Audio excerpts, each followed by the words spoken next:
I can see that being a Concorde captain, you had access to luminaries from a wide circle, but being given access to a box in Carnegie Hall must have been a great benefit. What did you like seeing there? Concerts. Yeah? Yeah. Yeah. I think the most memorable one I went to was Otto Klemperer conducting Beethoven's Ninth. Oh, wow. Yeah. Yes. Which was pretty special. But did you manage to get any other side benefits? No, not, I mean, to me, I like music, and those classical musicians were a very special breed. In my view, they were all geniuses.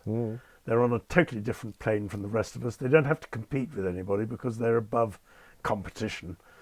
And they were all, without exception, fascinated by the operation of an aeroplane. Oh. And of course, we had open flight deck doors. I used to invite them up for come and watch takeoffs, come and watch landings. They'd sit up there during the cruise. I mean, it was a totally different world, wasn't it? It was, indeed. And a much more pleasurable world. And, you know, they were fascinated by it. And, I mean, Vladimir Ashkenazy, for instance, I flew him many times. He was like a Roman emperor, this sort of aquiline face, fantastic looking chap. And I remember on one flight I did with him, he asked me for my address. And I gave him my address and thought no more about it. And about 2 or 3 weeks later, a jiffy bag arrives from Geneva, Switzerland, and it contained 2 long-playing records, one of him conducting, one of him playing, and on the record sleeves, you can tell how long ago it was, record sleeves, he'd written to John Hutchinson with many thanks for many memorable Concorde flights. And when I looked at the writing on the record sleeve, it was the same writing as on the jiffy bag. So he parcelled them up himself. Ashkenazy had parcelled these up himself and taken them down to Geneva post office and posted them to me. Very nice. What a lovely man. Which is pretty special. Excellent, yeah. I read with great interest about your conversation with the BBC from Concorde as you flew over St Athens Air Show. Now, I was just curious on the technical aspects. How did you achieve that? Was it an HF foam patch or something similar? No, it was VHF. Oh, was it? Yeah. So you had to speak quite quickly. Yeah. Because you were going to be out of range pretty soon. Yeah. Well, I'll tell you the story then. So, because this is how I actually basically got into working with the BBC. I'd been asked by British Airways a couple of days before the flight, you know, would you mind doing a little piece for the BBC as I flew past St Athan? I said, yeah, sure, of course I will.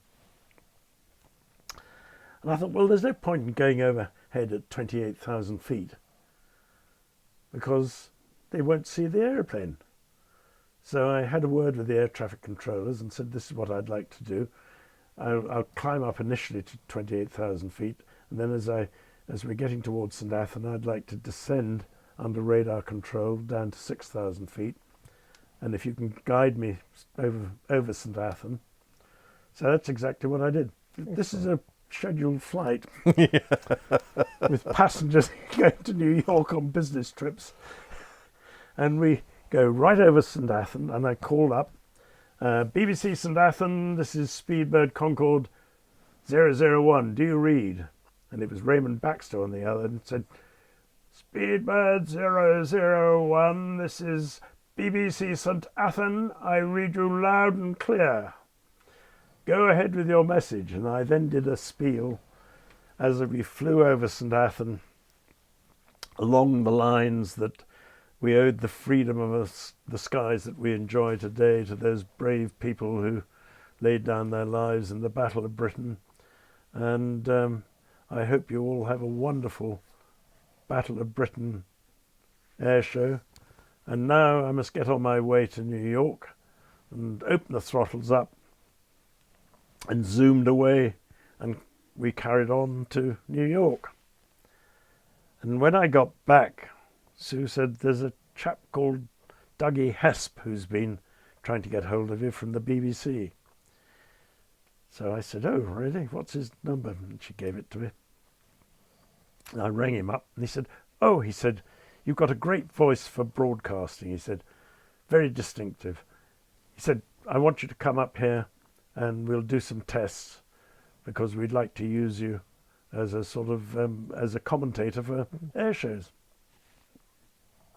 So I went up and did these tests and passed, and then I negotiated with British Airways, who were delighted because now they had a Concorde captain presenting programs for the BBC. So it was great sort of promotion for British Airways. So it was a sort of win-win situation. And I had a wonderful time with the BBC, going to all these different air shows, Mildenhall, Biggin Hill, Fairford, all sorts of things. And as a result of that, of course, I got one of my more memorable flights in my logbook, a flight in a Harrier. Oh, marvellous. Yes. So that was fun. Who was the pilot? It was a chap called... I put you on the spot, I'm sorry. You have. Air Force chap or a test pilot? No, he's an Air Force chap. Yeah. I can't remember his name. It's in my logbook. Oh, well, we'll... It's in my logbook. Yeah, we'll look for posterity, perhaps. Excellent. Now, part of this was you jumping out of an airplane while doing commentary. I was a bit taken aback that you broke the golden rule of all right-minded pilots jumping out of a serviceable airplane, but what was it like? Bloody stupid thing to do. What people do just to feature on television. I gather it went very well, though. Yeah, well, I mean, I tell you what, the instruction I had, it was at Weston-on-the-Green with the guys who train the special forces. You don't get better instruction than that. And they're checking you every inch of the way, constantly telling you things and then questioning you to make sure that you've taken aboard what it was they just told you. And having done all the sort of ground training, we then went up in this Islander up to 12,000 feet, I think it was. And I jumped out doing what's called accelerated freefall. Oh, wow. Where you jump out with a chap on each elbow. So I went out, there were 3 RAF jumpers, one with a camera and the other 2, one on each arm. And we go into the free fall position with them hanging onto my arms just to stabilize me.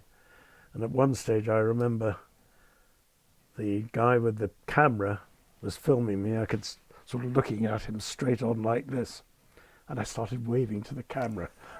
I thought that'd be clever. And I promptly, of course, because I was no longer in the proper free fall position, I got myself completely unstable. And these 2 chaps had to grab me tight and get me locked back into the free fall Aerodynamics, position. John, how could you have forgotten? And at 4,000 feet, I then pulled the ripcord, and that was fantastic. It was a square parachute. It was an aerofoil, a rectangular parachute, I should say, rather than a mushroom-shaped parachute. And it's a glider. And I was completely at home. I love and it. The contrast between the dynamic experience of free fall and gliding along under this wing was quite dramatic, actually. And I was just in 7th heaven now. And I was doing sort of stalls and turns, and of course what you actually do is you come in downwind, base leg, final approach, and I landed Excellent. right on the edge of the landing spot, and they were all frightfully impressed. I said, well, I'm a pilot, I ought to be able to judge glide angles. It would have been pretty rum-do if I had missed the landing spot completely. I know plenty of pilots that have missed. Brilliant. I see you started a company, Flying Concorde charters for car salesmen. I'm joking, of course, but these charters and others you mentioned sort of tells me that the aircraft's utilization rate for scheduled flights wasn't very high and that you were having to dream up new ways of using it. Was that really the beginning of the writing on the wall for the Concorde fleet? That was the beginning of really getting the aeroplane accepted for charter flying. I mean, British Airways didn't want to charter the airplane at all. Oh, really? Start with. No, they thought it was all going to be far too complicated to do that. Let's just stick to our scheduled destinations and leave it at that. And it was people like me with this charter club, as we called it. A group of us had got together. A chap called Jock Lowe that I've already mentioned, Mick Burke, a flight engineer called Bill Brown, and myself did that. And then eventually this led the way to a company called Goodwood Travel coming on the scene, and they had the resources and the expertise to make a far better job of what we essentially did was to prove that charters could work. Mm-hmm. And British Airways now realised that charters could work, and that then enabled people like Goodwood Travel and others to come on the scene and do it on a much more professional basis than we were ever able to do. So that was I think the first Concorde charter ever was organised by a chap called Brian Calvert, who's a very eminent captain on Concorde, who had been one of the nucleus group of pilots that were seconded to British Aerospace before the airplane ever entered service. Oh, wow. And did their training with Brown Trubshaw and John Cochrane and people. And he organised a Concorde charter for his pub. I love it. At Allsworth in Berkshire. And that was the very first charter that was ever done, I think. And that sort of opened a crack in the door, which we sort of exploited, and eventually, the charter side of things became almost as important as the schedule side of things, because what it did was, well, various things. It enabled us, the taxpayer, to go on Concorde at an affordable price, and B, the publicity that it got going to all these different destinations was enormous positive publicity for British Airways. So it became a very, very successful part of the whole Concorde operation. Oh, brilliant, brilliant. Something that I took from another interview I listened to, that of David Davis, the Air Registration Board test pilot. Yep. He said that the initial design for Concorde was, when the nose was up, the windshield would be covered by a solid metal visor.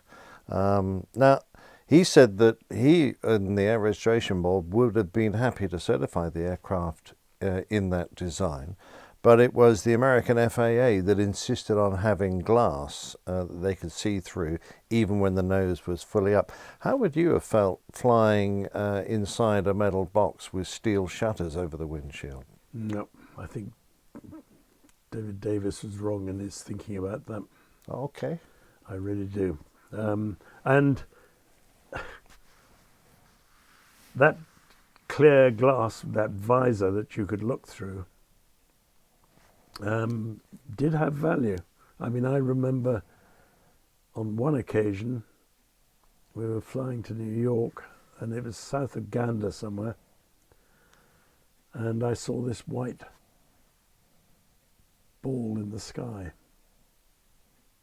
I have to say that there was little I could have done about it, because by the time I'd sort of registered this white ball in the sky, the next thing was it was whizzing past off our right wing somewhere, about a mile away to the right-hand side. And it was a meteorological balloon. Oh, wow. with all of its box of tricks hanging underneath. I don't know what would have happened if it had been directly on course. Well, they're supposed to be frangible, but when you're doing Mach 2... Yeah, well, I don't know whether the shockwave would have blasted the thing out of the way. Might have done. But you wouldn't really want one to go down an engine, would you? No, no, you would not. Absolutely not. So, you know, I was able to see that. I would never have even seen it if it had been a solid visor. But it was a marvellous testament to the technology that they managed to eventually create glass that was capable of withstanding It was the temperatures and the pressures. Fantastic and the speed. glass, yes. Absolutely. Made by Triplex, I believe. Interesting. Yeah, no, did a good job.